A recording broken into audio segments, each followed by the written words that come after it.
बंधु माने आपण माने निश्चित भावरे एही घी कुआरीर गछ अनेक जगार देखिथिबे होई पारे एहा आपणको गृहरे मध्य लगाइथिबे। एही वृक्षटी प्रत्येक जगारे बहुत सहजरे ही प्राप्त होइथाए। एही गछर अनेक नाम रहिछि जेमिति कि आम ओडिया रे आमे एहाकू घी कुआरी कहिथाउ, हिंदी रे एहाकू घृत कुमारी कुहा जाइथाए, इंग्राजी रे एहाकू एलोवेरा कुहा जाइथाए। आयुर्वेद अनुसार एही वृक्षर स्वास्थ्य पई अनेक उपकारिता रहिछि। मात्र आपण माने कोन जानती जे एही वृक्षटीर स्वास्थ्य सहित एपरि संपर्क रहिथिबो बेले तांत्रिक विद्यारे मध्य एही वृक्षर अनेक महत्व रहिछि। जदि आपणकर शत्रु मानकर संख्या बढ़ी जाइछि एवं शत्रु माने आपणको पई अनेक समस्या सृष्टि करुछंती, तेबे एही घी कुआरी गछ द्वारा आपण निजर शत्रु मानकर विनाश करिपारिबे। आपण निजर शत्रु मानक ठारू निजको रक्षा करिपारिबे। जदि आपणको गृहरे आर्थिक समस्या लागि रहुछि एवं गृहकु धन आसीबार सब बाट धीरे धीरे बंद होई जाउछि, तेबे मध्य आपण एही घृत कुमारी गछर व्यवहार करी आपण माता लक्ष्मी को प्रसन्न करिपारिबे एवं माता लक्ष्मीकर कृपा हेतु आपणको पाखकु धनर सुଅ छुटिबो। आपणको पई धन आसीबार विभिन्न बाट खलिबाकू लागिबो। जदि आपणको उपरे ऋण करजर भार बढ़ी चलीछि एवं आपण सेथिरु मुक्ति पाइबा पई चाहुछंती, तेबे मध्य एही गछर प्रयोग करी आपण ऋण करज भाररु मुक्ति पाई परिबे। एही गछ आपणकू बडरु बड रोग मध्य बंचेइबार क्षमता रही थाए। तेबे बंधु माने थरे जदि आपण एही घी कुआरीर एही आश्चर्यजनक गुणगुड़िक विषय रे जानि नेबे, तेबे आपण निज गृहरे संगे संगे एही घी कुआरी गछकू लगाइबे एवं आपणकर प्रत्येक दिन एहाकू सामिल करिपारिबे। जेउ घरे एही गछ रही थाए सेही घरकू केबे भी नकारात्मक शक्ति प्रवेश करि न थाए। जदि आपणको गृहरे केही गुणीगारेडी करिछंती किंबा कोनोसी दुष्ट शक्तिर प्रभाव रहिछि, तेबे आपण जदि निज गृहरे एही गछको लगांती तेबे सेही शक्ति गुडिक आपणको घर उपरे आउ कोनोसी भी प्रभाव पकई पारि न थांती। बंधु माने एही घी कुआरी गछरे माता लक्ष्मींकर वास होइथाए, तेणु एही गछकू नेई सठिक साधना करि नियंतु, तेबे आपणकू अवश्य भावरे माता लक्ष्मींकर कृपा प्राप्त हब। तेणु एही भिडियोटी को शेष पर्यंत निश्चय देखंतु। तेबे मनुष्यर जेउ शरीर रही थाए ताहा 5टी तत्वरे निर्मित होइथाए, अर्थात आपणको शरीर रे 5टी तत्व निहाती रही थाए।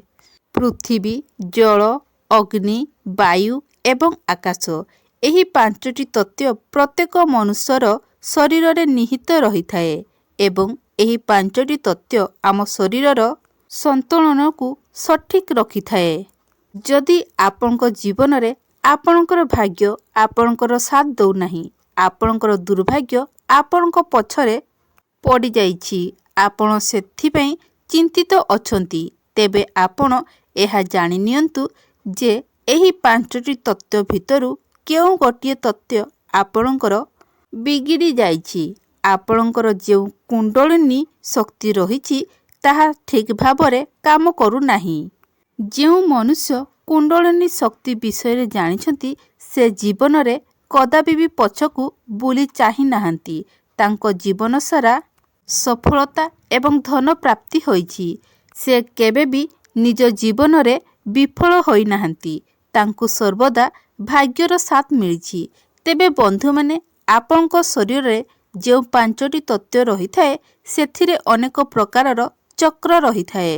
प्रत्येक मनुष्य शरीर रे 7टी चक्र रही थाए एवं सेही 7टी चक्र मध्यरु गोटिए चक्र होई थाए मणिपुरी चक्र एवं जेतेबेले आपणको शरीर रे एही मणिपुर चक्रटी दुर्बल होई जाई थाए, आपणको आपणकर जीवन रे नाना प्रकारर समस्यार सम्मुखीन हेबाकू पड़ी थाए। विशेष करी आपणको आपणकर आर्थिक समस्या दे गति करबाकू पड़ी थाए। ଏବଂ ଆପଣଙ୍କର ମଣିପୁର ଚକ୍ର ଦୁର୍ବଳ ହେବା ଆପଣଙ୍କ ପାଇଁ ଅତ୍ୟନ୍ତ ବିପଦପୂର୍ଣ୍ଣ ହୋଇଥାଏ ଏବଂ ଏହାକୁ ଅତ୍ୟନ୍ତ ଅଶୁଭ ମନାଯାଇଥାଏ। ଯଦି ଆପଣଙ୍କ ଶରୀରରେ ମଣିପୁର ଚକ୍ର ଦୁର୍ବଳ ହୋଇଯାଏ ତେବେ ଏହାର ସିଧାସଳଖ ପ୍ରଭାବ ଆପଣଙ୍କର ହୃଦୟ ଉପରେ ପଡ଼ିଥାଏ। ସେଥିପାଇଁ ଆପଣଙ୍କୁ ମଣିପୁର ଚକ୍ରକୁ ଠିକ୍ ଭାବରେ ରଖିବା ପାଇଁ ଚାହୁଁଛନ୍ତି ତେବେ ଆପଣଙ୍କ ନିଜର କୁଣ୍ଡଳିନୀର ଶକ୍ତିକୁ ମଧ୍ୟ ଠିକ୍ ଭାବରେ ରଖିବାକୁ ହେବ। ସେଥିପାଇଁ ଆଜି ମୁଁ ଆପଣଙ୍କୁ ଏକ ସରଳ ଉପାୟ ବିଷୟରେ କହିବାକୁ ଯାଉଛି।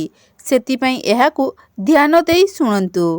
ତେବେ ବନ୍ଧୁମାନେ, ମନୁଷ୍ୟର ଯେଉଁ ମସ୍ତିଷ୍କ ରହିଥାଏ ତାହା ବ୍ରହ୍ମାଣ୍ଡର ସହିତ ଯୋଡ଼ି ହୋଇ ରହିଥାଏ।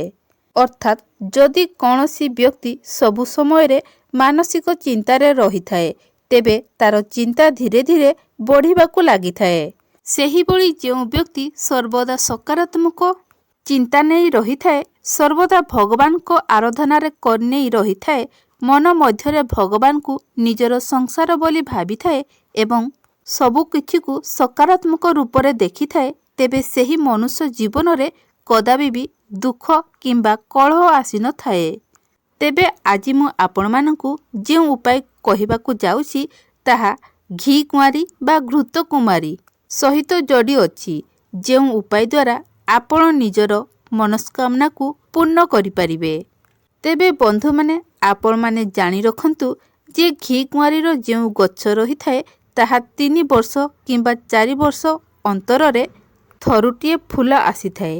ଏହି ଫୁଲର ଏହା ବିଶେଷତା ରହିଛି ଯେ ଘିକୁଆଁରୀ ଗଛରେ ଯେତିକି ଶକ୍ତି ନଥାଏ ତାଠାରୁ ଅନେକ ଶକ୍ତି ତାର ଫୁଲରେ ରହିଥାଏ। ଯଦି ଆପଣଙ୍କ ଗୃହରେ ଆପଣ ଘିକୁଆଁରୀ ଗଛ ଲଗାଇଛନ୍ତି ଏବଂ ସେଥିରେ ଫୁଲ ଫୁଟିଛି ତେବେ ଆପଣ ନିଶ୍ଚିତ ହୋଇଯାଆନ୍ତୁ ଯେ ଆପଣଙ୍କର ଗୃହର ଉନ୍ନତିକୁ କେହି ବି ଅଟକାଇ ପାରିବେ ନାହିଁ। ମାତ୍ର ଆପଣଙ୍କୁ ସେହି ଫୁଲକୁ ଠିକ୍ ଭାବରେ ବ୍ୟବହାର କରିବାର ଅଛି। ତେବେ ଏହି ଉପାୟ ପାଇଁ ଆପଣଙ୍କୁ ଏହି ଘିକୁଆଁରୀର ଫୁଲ ନେବାର ଅଛି କିମ୍ବା ଆପଣ ଏହାକୁ ବଜାରରୁ ମଧ୍ୟ କିଣିକି ନେଇ ଆସିପାରିବେ। ତାପରେ ସନ୍ଧ୍ୟା ସମୟରେ ସେହି ଫୁଲକୁ ଆଣି ଆପଣଙ୍କୁ ଏକ ମାଳା ମଧ୍ୟ ଆଣିବାର ଅଛି। ମନ୍ତ୍ରକୁ ଆପଣ 11 ଥର ଗଡ଼େଇବାର ଅଛି। ଏହାପରେ ଆପଣଙ୍କୁ ଏହି ମନ୍ତ୍ରର ଉଚ୍ଚାରଣ କରିବାର ଅଛି। ମନ୍ତ୍ରଟି ହେଉଛି ଓମ୍ ଶ୍ରୀଂ ଶ୍ରେୟାୟ ନମଃ। ମାଳାଟିକୁ 11 ଥର ଗଡ଼େଇବା ପରେ ଆପଣଙ୍କୁ ଏହି ମନ୍ତ୍ରକୁ 51 ଥର ଜପ କରିବାର ଅଛି। ଏହି ଉପାୟଟି ଆପଣଙ୍କୁ ମାତା ଲକ୍ଷ୍ମୀଙ୍କର ପ୍ରତିମା କିମ୍ବା ଫଟୋ ସାମ୍ନାରେ ଏକ ଘିକୁଆଁରୀ ଫୁଲ ରଖି କରିବାର ଅଛି। ଏହି ପ୍ରକ୍ରିୟାଟିକୁ ଆପଣ 7 ଦିନ ପର୍ଯ୍ୟନ୍ତ କରିବାର ଅଛି। ଏହି ପ୍ରକ୍ରିୟାକୁ ଆପଣ ଶୁକ୍ରବାର ଦିନଠାରୁ ଆରମ୍ଭ କରି ଶୁକ୍ରବାର ଦିନ ହିଁ ଶେଷ କରିବାର ଅଛି। ତାପରେ ଆପଣ ଯେଉଁ ଘିକୁଆଁରୀର ଫୁଲଟିକୁ ନେଇଥିବେ ତାକୁ ଆପଣ ଗୋଟିଏ ଲାଲି କପଡ଼ାରେ ବାନ୍ଧି ରଖିଦିଅନ୍ତୁ କିମ୍ବା ଗୋଟିଏ ଲାଲି କପଡ଼ା ଉପରେ ତାକୁ ରଖନ୍ତୁ। ତାପରେ ତା ଉପରେ କିଛି ସିନ୍ଦୁର ଛିଞ୍ଚି ଦିଅନ୍ତୁ। ତାପରେ ତାକୁ ନେଇ ନିଜର ଟଙ୍କା ରଖୁଥିବା ସ୍ଥାନରେ ରଖିଦିଅନ୍ତୁ। ଏହି ଉପାୟଟିକୁ କରିବା ଦ୍ୱାରା ଆପଣଙ୍କ ଜୀବନରେ କେବେ ବି ଧନ ସମ୍ବନ୍ଧୀୟ ସମସ୍ୟା ଆସିବ ନାହିଁ। ଆପଣଙ୍କୁ ମାତା ଲକ୍ଷ୍ମୀଙ୍କର କୃପା ପ୍ରାପ୍ତ ହେବ ଏବଂ ଆପଣ ନିଜ ଜୀବନରେ ସର୍ବଦା ସଫଳତା ପ୍ରାପ୍ତ କରିବେ। ତେବେ ବନ୍ଧୁମାନେ, ଯଦି ଆପଣମାନେ ନିଜର ମଣିପୁର ଚକ୍ର ଶକ୍ତିକୁ ମଜବୁତ କରିବାକୁ ଚାହୁଁଛନ୍ତି ତେବେ ଆପଣ ସୋମବାର ଦିନ ଏକ ଘୃତକୁମାରୀର ଏକ ଫୁଲ ନେଇ ଆସନ୍ତୁ ଏବଂ ଏହାକୁ ନେଇ ଆପଣ କୌଣସି ବି ଶିବ ମନ୍ଦିରକୁ ଯାଆନ୍ତୁ। ଆପଣ ଶିବଲିଙ୍ଗ ସାମ୍ନାରେ ବା ସମ୍ମୁଖରେ ବସି ଏକ ମନ୍ତ୍ରକୁ ଜପ କରନ୍ତୁ। ଓଁ ନମଃ ଶିବାୟ କହି 108 ଥର ଜପ କରନ୍ତୁ ଏବଂ ଏହାପରେ ଆପଣ ସେହି ଫୁଲକୁ ନେଇ ଆସନ୍ତୁ ଏବଂ ଗୋଟିଏ ଲାଲି କପଡ଼ାରେ ଗୁଡ଼ାଇ ତାକୁ ନିଜ ଗୃହରେ କିମ୍ବା ନିଜର କକ୍ଷରେ କୌଣସି ବି ଜାଗାରେ ରଖିଦିଅନ୍ତୁ ଯେଉଁଠାରେ ତାହା ସୁରକ୍ଷିତ ଭାବରେ ରହିବ।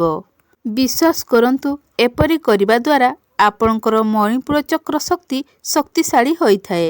ବନ୍ଧୁମାନେ, ଯଦି ଆପଣ ଧନ ଲାଭ କରିବା ପାଇଁ ଚାହୁଁଛନ୍ତି, ଋଣ କରଜ ଭାରରୁ ମୁକ୍ତି ପାଇବା ପାଇଁ ଚାହୁଁଛନ୍ତି, ତେବେ ଆପଣ କୌଣସି ଏକ ଶୁଭ ଦିନ ଦେଖି, ତାହା ଯେମିତି ଗୁରୁବାର ହୋଇଥିବ, ଗୁରୁବାର ଦିନ ଆପଣ ଏକ ଘି କୁଆରୀର ବୃକ୍ଷ ନେଇ ଆସନ୍ତୁ ଏବଂ ତାକୁ ନିଜ ଗୃହରେ ଲଗାଇ ଦିଅନ୍ତୁ ଏବଂ 11 ଦିନ ପର୍ଯ୍ୟନ୍ତ ଆପଣ ସେହି ବୃକ୍ଷ ଆଗରେ ବସି ଭଗବାନ ବିଷ୍ଣୁଙ୍କର ଜପ କରନ୍ତୁ। ଏପରି କରିବା ଦ୍ୱାରା ଆପଣ ଧୀରେ ଧୀରେ ଋଣ କରଜ ଭାରରୁ ମୁକ୍ତି ପାଇପାରିବେ। ତେବେ ବନ୍ଧୁମାନେ, ଏହା ଥିଲା ଘି କୁଆରୀକୁ ନେଇ କିଛି ସରଳ ଉପାୟ, ଯାହାକୁ ପ୍ରୟୋଗ କରି ଆପଣ ନିଜ ଜୀବନରେ ଅନେକ ଗୁଡ଼ାଏ ସମସ୍ୟାକୁ ସମାଧାନ କରିପାରିବେ। ତେବେ ବନ୍ଧୁମାନେ, ଯଦି ଭିଡ଼ିଓଟି ଭଲ ଲାଗିଥାଏ ତାହେଲେ ଭିଡ଼ିଓକୁ ଲାଇକ୍ କରି ଚ୍ୟାନେଲଟିକୁ ସବସ୍କ୍ରାଇବ୍ କରି ନେବେ। ତଳେ ଥିବା କମେଣ୍ଟ ବକ୍ସରେ ଭକ୍ତି ଏବଂ ଶ୍ରଦ୍ଧାର ସହିତ ଜୟ ମା ଲକ୍ଷ୍ମୀ ନିଶ୍ଚୟ ଲେଖିବେ।